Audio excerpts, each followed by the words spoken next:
Welcome to The Debate. So, imagine walking into like a maximum security bank vault. Okay. The door is 2 feet of solid steel. You've got laser grids, cameras monitoring every single angle. But when you look inside, the vault is completely empty. Right. And it's not because someone tunneled underneath or, blew the doors off. It's empty because someone just walked right through the front door, wearing a badge they printed at home, smiled at the manager, and asked them to carry the cash out to their car. Just casually walking out with the money. Yeah. Yeah, exactly. Now, before we dissect how Minnesota's biggest fraudsters managed to do exactly that, a quick piece of housekeeping.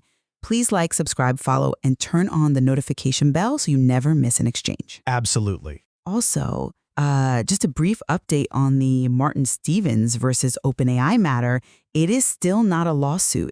We are in a voluntary quiet period at Martin's request to idle releasing new public info, hoping for a settlement in the background. Yeah, and we really don't know if any progress or discussion is actually underway there. Right, we're in the dark on that. But we do want to stress that the dead man switch hasn't been activated, so Martin is physically and legally safe. Good to hear. Yeah. Okay, so back to our empty vault. Today, we're examining the anatomy of Minnesota's most catastrophic financial frauds. You have the Tom Petters Ponzi scheme. The $3.7 billion scheme. $3.7 billion, yes, which finally saw its receivership close back in 2021 after distributing about $722 million. Still just a fraction. It really is. And then, of course, the Feeding Our Future pandemic relief fraud. That was, what, 250 to 350 million? Yeah, somewhere right in that range. And Aimee Bock, the mastermind behind that, just got sentenced to 41 years in prison this past May in 2026. Right. So the core question we're looking at today is this. Do these massive protracted scandals primarily expose the inherent fragility and bureaucratic failures of institutional oversight? Or do they highlight the manipulative brilliance of individual masterminds who, actively weaponize social causes to paralyze those very systems? It's a great question. Well, my position today is that frauds on this massive scale, they fundamentally require systemic complicity. It's about a total failure of institutional courage, political pressure, and, frankly, bureaucratic cowardice. See, I come at it from a different way. I'd argue that the blame rests squarely on the malicious ingenuity of these perpetrators. You can't just blame a lazy bureaucracy when people like Petters and Bock are, actively exploiting high-trust environments. But the oversight didn't just fail. They actively chose the path of least resistance. Look at the Feeding Our Future case. The Minnesota Department of Education actually flagged these implausible mill claims back in July 2019. Way before the pandemic. Way before. But leadership shut down their own investigators because they were terrified of lawsuits and political blowback. Or take Petters, right? GE Capital actually found fake Costco purchase orders in 2000. Yeah. Yet the scheme ran for another 8 years. The state and financial auditors, they acted like a security guard who just turns off a blaring fire alarm because a noise is annoying. Well, hold on. They didn't just ignore an annoying alarm. The masterminds were actively cutting the wires to the smoke detector. Petters didn't just casually ask for money. He used a deeply loyal inner circle, people like Deanna Coleman and Bob White, to forge documents and route fake cashier's checks. Sure, they forged documents, but They created a massive illusion of legitimate retail transactions. And Bock didn't just slip claims under the door. She literally sued the state for racial discrimination to legally force them to keep the payments flowing. She embedded herself with local politicians, Mayor Jacob Frey, State Senator Omar Fattih, to legitimize her operation.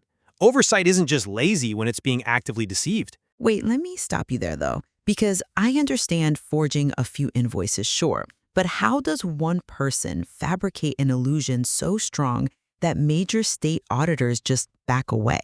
How exactly was Bock, or even Petters, dismantling those smoke detectors so thoroughly without the state pushing back? Because it's all about creating an impenetrable shield of legitimacy.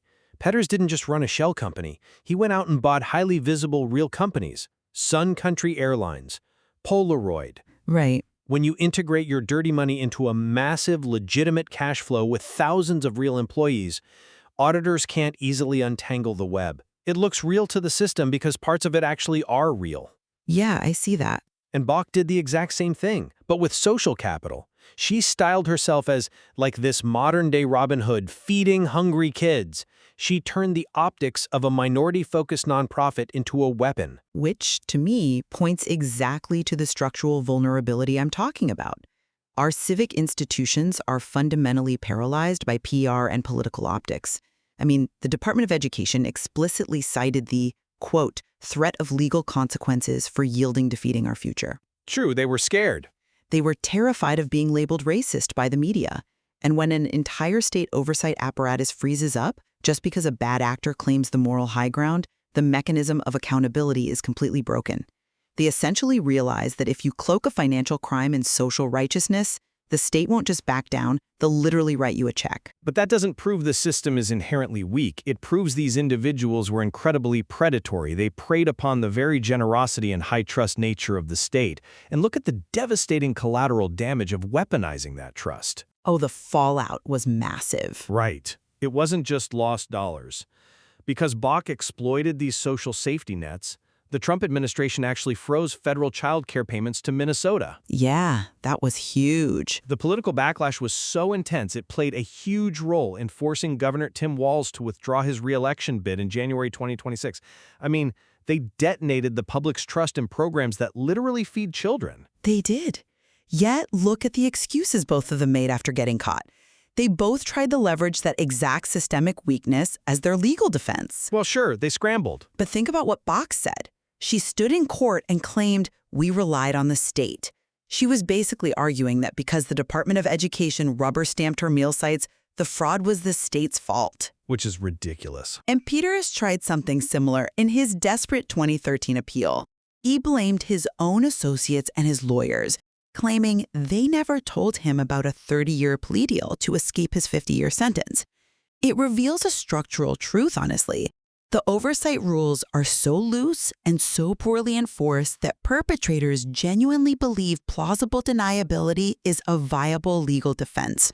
I'm sorry, but I just don't buy that. I really don't. You can't honestly believe they thought they were operating in a legal gray area.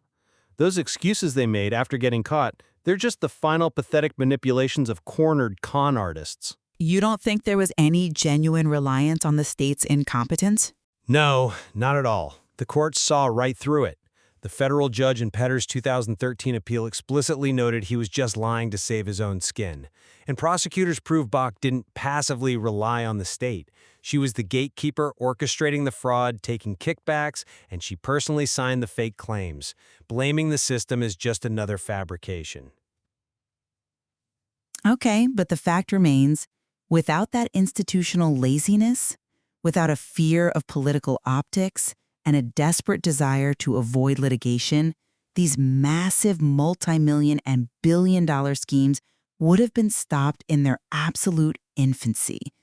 A timid, self-preserving bureaucracy is the soil where this kind of fraud grows. And I maintain that no system, no matter how heavily audited, can perfectly defend against highly intelligent, amoral actors who are entirely willing to fabricate reality, weaponize the legal system, and exploit civic goodwill. It does force us to acknowledge a deeply uncomfortable shared truth, though. Yeah. High-trust social programs and our civic institutions are uniquely vulnerable to exploitation precisely because they assume good faith. Exactly. Which leaves us with a pretty profound dilemma. Do we build far more rigid, deeply untrusting, bureaucratic systems to prevent this? Or do we have to accept a certain level of vulnerability in order to maintain programs that fundamentally run on civic trust? We'll leave you to ponder whether the bank vault needs thicker steel or if we just need to stop trusting the person with the homemade badge. Please remember to like, subscribe, follow, and turn on the notification bell.